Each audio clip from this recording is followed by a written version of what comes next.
Welcome to the NBA Coast to Coast podcast brought to you by thelines.com. Coming to you from the West Coast, Josh Lander, joined by my guy Nate Weitzer, still out in New Orleans. And we are looking at a 4-game slate on Thursday night here. Some pretty fun matchups, though. In this one, we're taking a look at Dallas playing host to Boston. We'll see what those home road splits can do for each team. Also got another game up and our player props, so make sure to like and subscribe to that page. Continue to follow along with us each and every weekday this season. Also want you to head to thelines.com. You can check out all the written content we have up there about everything we're talking about here, and also have our odds finder tool that you can use to make sure you're getting the best juice on all those U.S. sports books offering you NBA odds this season. Nate, let's get into this little slate here and then talk C's and Mavs. Yeah, I mean, you said it. It's a 4-game slate. It's easy to pick the 2 games that you want to watch and that you want to bet on, and those are the games we're going to talk about here. Memphis is on a back-to-back. They're -7 at Orlando.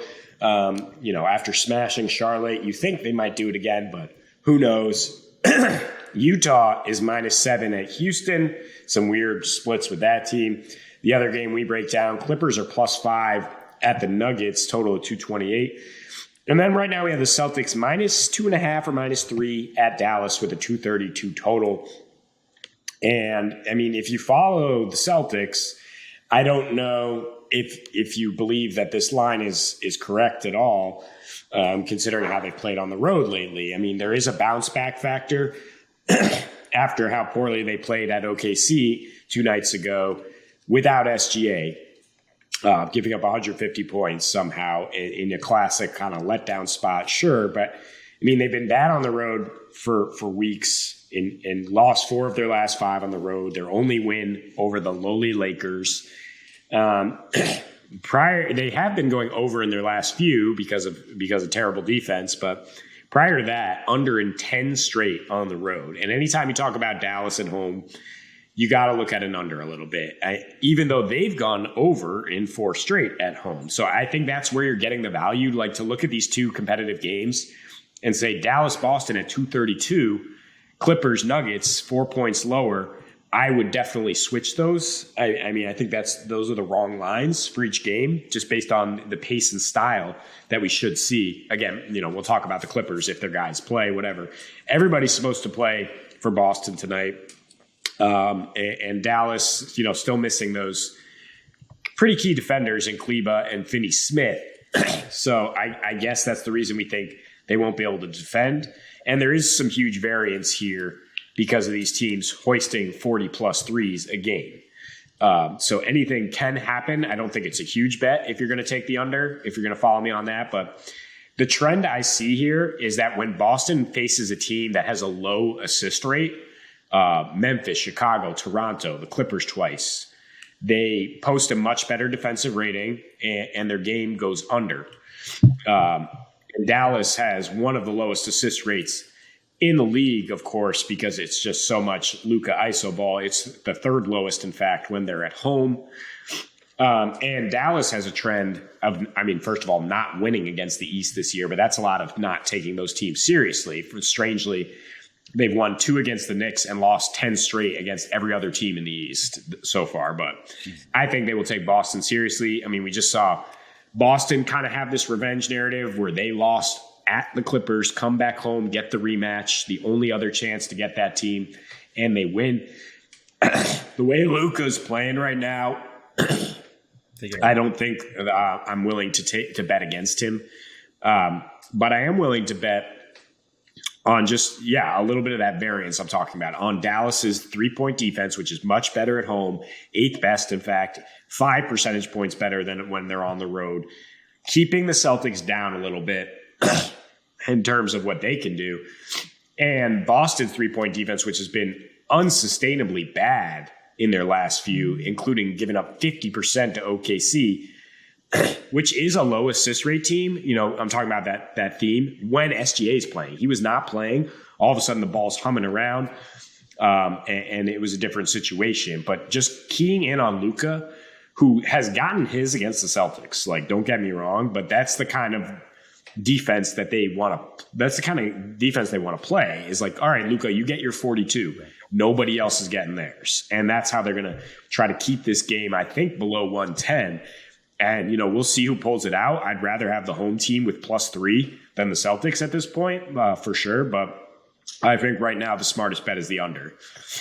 Yeah, I would agree. It's really just a matter of which Celtics team are we going to get? The one that's played Dallas so well on defense over their last roughly 4 matchups, or are we getting the Boston team that's, just gave up 150 points to a team without SGA, including 3 guys that I'm sure most NBA fans have never heard of scoring over 20 points in that game, right? Including Isaiah Joe, who had 18 in the first half. Go ahead and Google Isaiah Joe for you conservative NBA or, you casual NBA fans. But I will say, I kind of believe a little bit more in Dallas winning or, winning. If I'm going to take the +3 for Dallas at home, I'm going to take the money line, to be honest with you. And the reason I'm feeling good about that, and I feel good about the under as well, because of everything you just said about the matchup for the Celtics defense versus the way that Dallas plays offense, right? And Luka ball. But I also don't believe in Boston right now at all on the road. I actually, before I saw SGA was out, welcome to the NBA, modern day NBA, where guys are in and out minutes before the game. I bet on the Thunder at +9 because I was like, what? Are you guys watching Boston play right now? And then I looked at him not in there and I was like, fuck it, I'm not cashing that out. I'm just going to let it ride. And to my, surprise, they scored 150 points on the C's. So that's kind of where I'm at with them right now. After a loss, they are, you talk about maybe coming back. They're 5-6 against the spread. They're failing to cover by about 8 points in those games as well after those losses that they have 11 of this season. So on the road, this is just not a prime position for them to, I think, turn around whatever it is that's just afflicting them. It's kind of Jason Tatum's shooting a little bit the last 3 or 4 games. He's been a bit off, but Jaylen Brown's also made up for that, and Tatum's still getting points because of sheer volume and the amount that he's shooting, and he's still getting close to 30. He's just sort of the offense gets a bit stalled when it seems like he's deferring a bit more right now, and doesn't, I don't know, just the last 3 games that I've been watching, Tatum hasn't had the same level of confidence that I feel like he had in his MVP campaign so far this season. So looking at the past matchups though, with pretty much everybody playing who you expect to play tonight, sans Christian Wood, who's an addition obviously for the Mavs, in Dallas especially, those totals have been down a bit, right? And the last one in Boston, they had their sort of surgence earlier this season where they were just scoring 125 to 140 points a game at home. So I don't know how much stock you put in that. I put a lot more stock in the fact that those road splits for them are just so atrocious right now. I believe a bit more in Dallas's ability to just have their role players contribute enough to win this game. But I don't like 232 unless you're going under at this point. Yeah, I mean, the previous 4 matchups did go under between these teams, and way under a total like this, because neither team was really able to get it going from beyond the arc, and they're extremely three-dependent teams. Boston, in the last 2 in Dallas, hit just 10 threes per game at 30%. So, I mean, that's the concern, certainly. And it's just kind of that herky-jerky style, I think, that Luka impacts the game with, that throws everybody a little bit off their rhythm, even on the other side of the court, too, because Dallas plays at that pace, and they dictate pace at home. Yeah. Sometimes it's as low as a 94 pace, and then you're not getting the touches. Boston at home, they're able to dictate and really get the ball zipping around with their 5 out. That's how they were scoring so much at the beginning of the season. And when it gets a little choppy, yeah, they've struggled to hit their shots. And you look at, how Dallas reacts when they get a good Eastern Conference team coming to their house too. I mean, last season when they were the home dog, they were 11-3 to the under, going under by 7 points per game. Oh, wow. And 11 of their last 12 home games against the other conference went under. Again, going way under. These games are 107-98. I think you might have a little bit more of a sweat here if you are going to follow us on that under. But I do think, unless there's some ridiculous threes hit here or an overtime situation, that we will stay under 232. And it's a wonderful time to sort of harp on the point that you made that there's gonna be variance when these two teams play. They're both hoisting up, right, like in the top 3 in terms of field goal attempts from deep. That they both rely on it, and for Boston, I mean, for good reason. You can talk about the way that the Mavs play with Luka, and if you want, would they be better off with a better second fiddle than I don't know, Spencer Dinwiddie and or Christian Wood? Probably, but the point is they make themselves easier to guard for a team like the Celtics. It's just at home. Is Reggie Bullock going to go 1 of 8 from 3, or is he going to hit 3 more of them, right? Is Tim Hardaway Jr. streaking on one of his, 6 weeks of shooting 42% from 3, or is he down to that 30%? That's really it, man. And unfortunately, like even Christian Wood now is joined in. He's always been a 3-point chucker, but continue to join in those barrages and enjoying shooting from out there as well. So I think that in that respect, you take, the total is a little bit less reliable, like you're saying, but Dallas to be able to like close this game out and sort of handle business, be better at home, and the Celtics worse on the road. That's just where the money lies at +3. There's plenty of value there. So, and then we get to the Clippers +5 at Denver, and as always, you got to stay on top of the injury news with the Clippers. It's going to be a late start in their last game. Kawhi was the late scratch. Now we have PG questionable with the hamstring. I mean, if you want to bet on Denver and just assume that one of those guys or both is suddenly going to be a late scratch, I don't think that's a bad approach. This is a front end of a back-to-back for both teams. Clippers have to go up to Minnesota tomorrow, and that's kind of a tough travel spot. Of course, they are 4-1 in the last 5 ends of front ends of back-to-backs, but against like really bad opponents. And, some of them they had to claw for a win, like that game against Detroit, which I think I should address off the top here, is that my biggest take is that the Joker's going to eat here, and the Nuggets offense is going to continue their ridiculous efficiency at home. You look at the game log for bigs against the Clippers recently. Bam, 31-13. Miles Turner, 34 with Halliburton diming him up. Siakam, 36 points. Beef Stew and Jalen Duren in that Pistons game, both combining for about 30 points, with Killian Hayes dropping 11 dimes to them. And then, of course, Embiid a monster line. So it all adds up to the Clippers giving up the most points per game to centers in their last 7. And now you're facing Joker, who has, of course, roasted the Clippers last 4, 30, 14, and 8. No problem with Zubats. And for, all those big lines I'm talking about, they're mostly with Kawhi and PG playing. And Ty Lue's got some tough decisions to make. He almost has he has too many wings at his disposal and not enough, tough versatile defenders like Mook Morris, kind of over the hill at this point. Maybe like 5 years ago, he could be your small ball 5 and be that tough force there against the pick and roll. But yeah, I mean, they're getting roasted, and on the road, there are a lot of numbers indicating the over for the Clippers, most notably that their offense has stepped up to the challenge because their defense has been worse. And they're somehow third in offensive efficiency on the road, somehow dead last at home. So, I mean, like I said in the Celtics video, 228 for this game and 232 for the Celtics game. I feel like those are wrong, both of them. And I would take the over on this one for sure. The way the Nuggets are playing, of course, I mean, it's a beautiful offense to watch. They've gone over in 5 of their last 6, I believe now. And of course, yeah, if Joker's going to have his way and Jamal Murray's also going to be out there, I think we continue to see some great offense from there. I look at their team total as well as the over under in general here. Unless you're scared that Kawhi or PG might suddenly sit, then you're still safe with just the team total. Yeah, I guess that's the question too, though, is like with Kawhi and PG, I mean, the offensive rating of the team obviously goes up, but they're also better on defense. You've got 2 of the best wing defenders in the league. This is a team in Denver, like you said, I mean, wing defense is important, not necessarily specifically 3-point defense.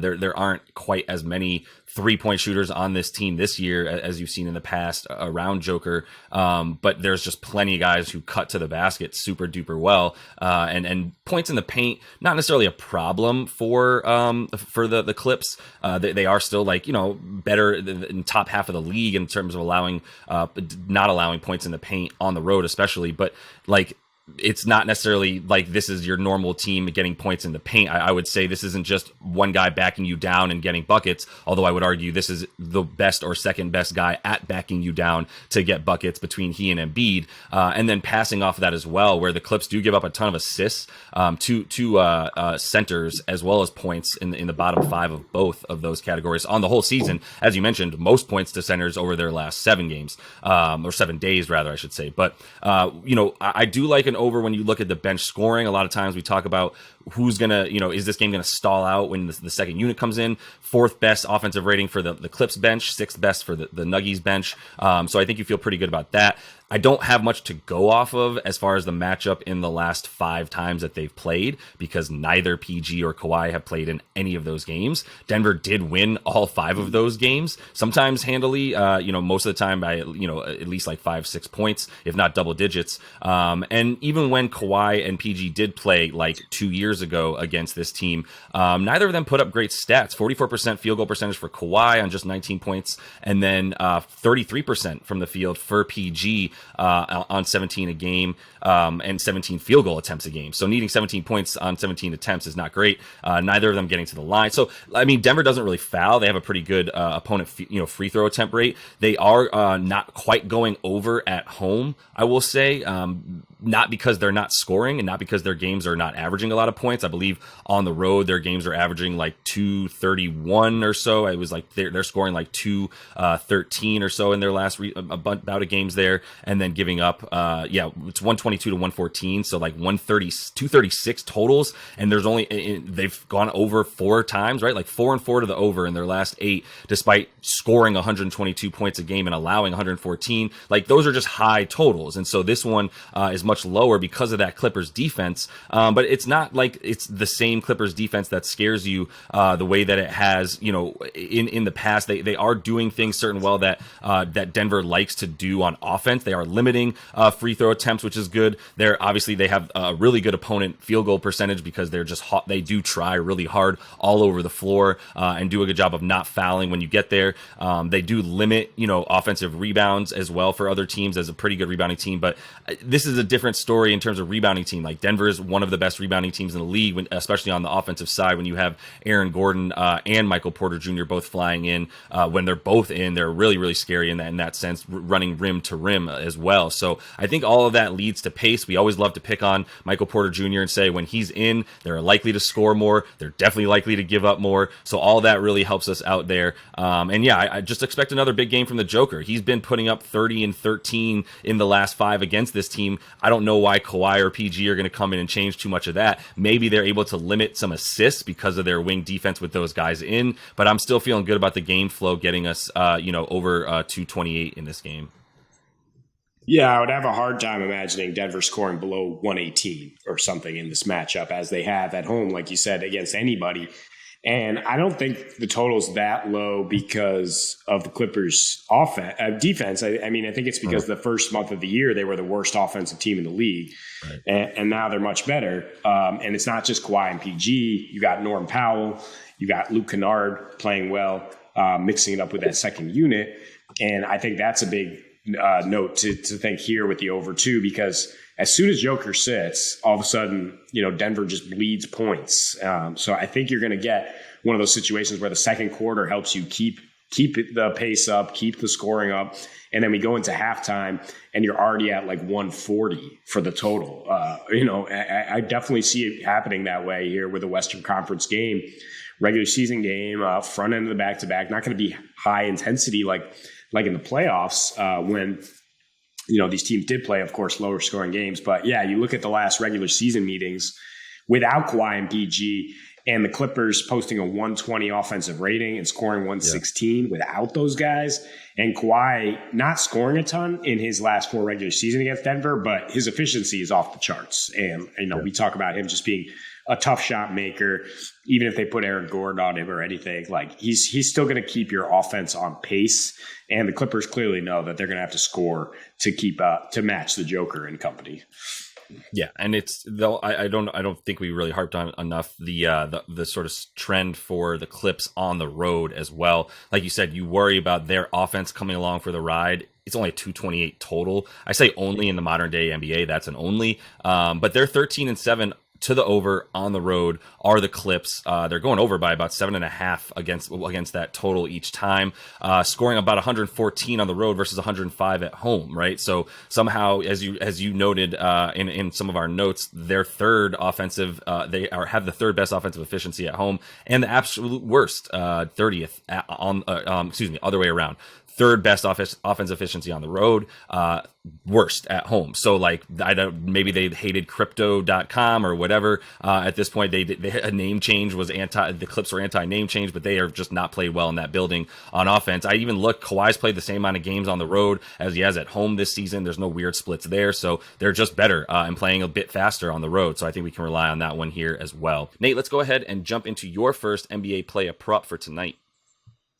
Remember when they were calling Ivica Zubac the white wilt for a couple weeks because of the lines he put up? That's not a thing anymore. Yeah. The Clippers cannot defend bigs. They cannot defend the pick and roll. I talk in the game video about some of the huge lines they've given up to big men in their last few games and given up the most points per game to centers over their last 7. Also the 5th most assists per game to centers on the season. So enter the Joker, who has roasted this team to the tune of 29 points and 15 rebounds in his last 6 outings against Zubac and company. I'm going with the points and rebounds. The assists are down against the Clippers, 7.5, like I said. So I don't really want to tack on 10, which is what you need for the entire PRA. But between the points and the rebounds, I mean, he's usually a threat to give you 15 boards. So even if he doesn't get to his points prop, I think this one's going to hit for sure.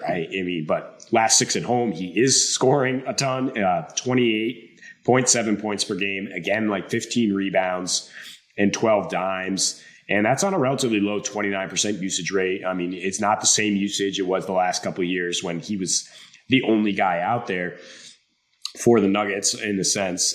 It's within the team context.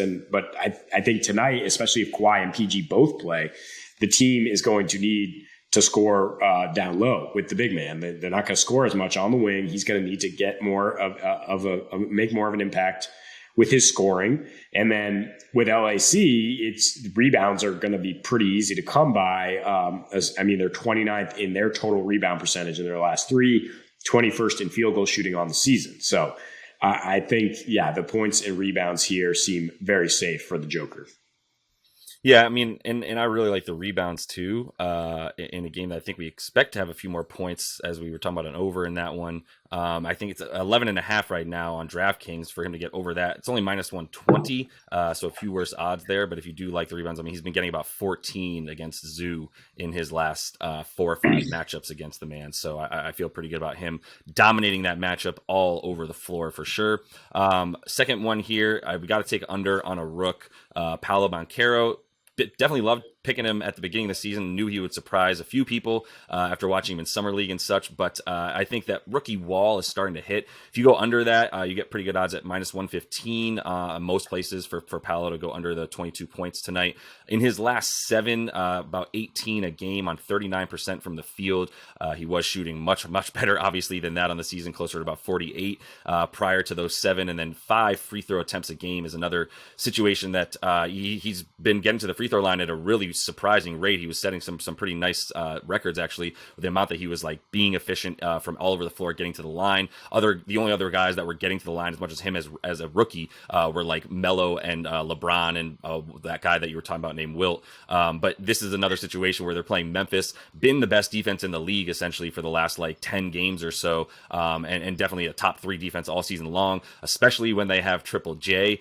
You can kind of look at Paolo, as you kind of pointed out to me. Paolo oftentimes tries to play a little bit like a baby Zion with a jump shot from 15 feet out as opposed to not having one. Not quite the same strength and speed, but like a guy that likes to sort of bowl over and get to the rim. You can expect him to see Triple J waiting for him at the rim as soon as he gets there. Might even just put Dylan Brooks on Paolo, and then as soon as he gets inside the paint, wait for, Triple J's waiting with that incredible timing. And yeah, those types of players, power forwards, have struggled against Memphis for a reason. Don't come down low unless you're ready to take the pain that Triple J and Steven Adams are willing to bring you. That's why power forwards on other teams are scoring the fourth fewest amount of points this season against the Grizzlies, and it's just a really bad situation where I would expect Paolo's total, especially with Franz Wagner returning tonight, taking some of that usage from him after a few games out. Like, you would expect Paolo's prop to be a lot closer to like 18.5. So I feel good about the under 22. Yeah, and Wendell Carter may be off his minutes limit at this point. Yeah. So the Magic are back to being a little bit more balanced. And when Franz was out there, you saw some of these weak lines from Paolo. But really, it's more about what Memphis can do defensively. I was trying to convince you that this was a good play. And I think by showing you that Zion's averaging 17 a game in 2 versus Memphis and Triple J this season, that might convince you that, Paolo is not him. In terms, if they can limit him, then they should be able. If they make Paolo the priority and they're up for it on a back-to-back, they should hold him down here tonight. I'm looking at a guy who's just getting buckets and not worrying about much else. Jaylen Brown, 29 points or more in 6 straight, regardless of the situation, because the Celtics have fluctuated wildly. And even though in that game video, we like under for the game, I like over for Jaylen at 26.5 points. Pretty good odds there at FanDuel. I mean, he's averaging 32 points per game in just 33.5 minutes in his last 6. Because the C's haven't been in that many competitive games. This one probably will be close throughout. Dallas is probably unlikely to blow them out. And look, he has a 35% usage rate in that span. That's just way up from the last few years. You look at his last 2 in Dallas, he got 27 points per game on just a 29% usage rate. Now it's very much the Celtics leaning on their dynamic duo. And those guys have expanded their game. Jaylen, even though he's not even hitting threes, which is good because Dallas is good at guarding the line at home, I believe he has the best deep mid-range percentage in the league. He's right up there with Durant in terms of his ability to score at that mid-level. And Dallas has no rim protection right now, or ever. He should be able to get his. I like when the C's are coming off a loss and you need somebody to respond. That Jaylen is that guy. And actually, this 6-game heater started when they were coming off a loss against Minnesota, or 3 straight losses. And we were like, take Jaylen. He's going to get them right. He had 31 against Minnesota, and he's been red hot ever since. Yeah, first of all, there's some decent opportunities for some game theory and some contrasting parlays, maybe, where if you like Jaylen to score over 27, but you like under 233 for this game, that's got to be a nice parlay. If you like Jaylen over 27 and you like under in the game, then you probably also like under on Jason Tatum. A little scarier because these guys still score like 58 to 60 a game.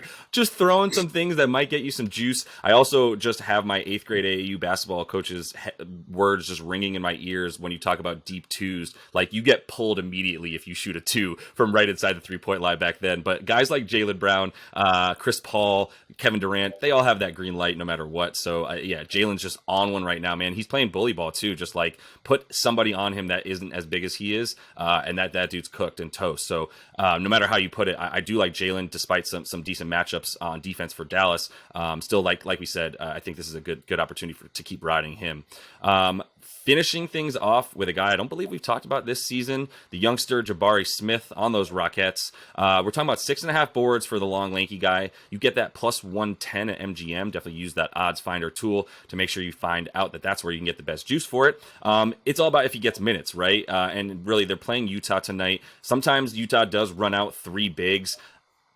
That's because Lauri Markkanen and Kelly Olynyk are considered bigs because they're both very tall. But I still think it's a good matchup for him as Utah is such an awful rebounding team as well. And Jaylen so far versus Dallas He had 32 minutes there, 31 minutes versus Nola over the course of those last 2 games. So with those, that 31 and a half minutes a game that he's been getting as of very recently, he's been putting up 12 and a half points and 9 boards in that time. So, I mean, if he's going to continue to get the run, continue to show that he deserves the run, I think he continues to get it, right? Especially in a game where Utah, especially on the road, just putrid on defense. They're 20th in terms of allowing field goal percentage, 21st. Or I'm sorry, they're shooting an awful field goal percentage on the road as well. It's just they play at a pretty fast pace. They're 21st in allowing rebounds on the road as well, and they're scoring just 113 a game, missing a ton more shots, as we say, with that awful field goal percentage versus the 121 that they're putting up at home, as we see them have those like 245 point totals at home. It's not quite the same on the road for this team, so there's going to be opportunities for the Rook to get a few, definitely over 6 boards in this one. Yeah, I mean, Houston's got to give him a look. I mean, a more of a consistent look, like we've seen with the minutes lately. They are starting to be like, number 2 overall pick. Let's see if he can be a consistent force down low. And this is the matchup. Yeah, like you said, if Kelly and Markkanen are both out there, you got to have the right matchups to defend them. And he's a 6'10" versatile defender, which is why he went 2nd overall. So, yeah, put him out there, see if he can grab some boards. And Utah, much worse offensively on the road. Yep, we're just fading Utah's interior presence as much as we can. So another big man to take advantage of with a pretty low rebound total for a guy like you said that's going to be getting some minutes in this one, even if there is a blowout. So we'll see. But that is all the time we have for you in our player props today. Make sure to like and subscribe to that page so you can check out the other couple game videos we have up for you as well. And until we see you next, happy betting.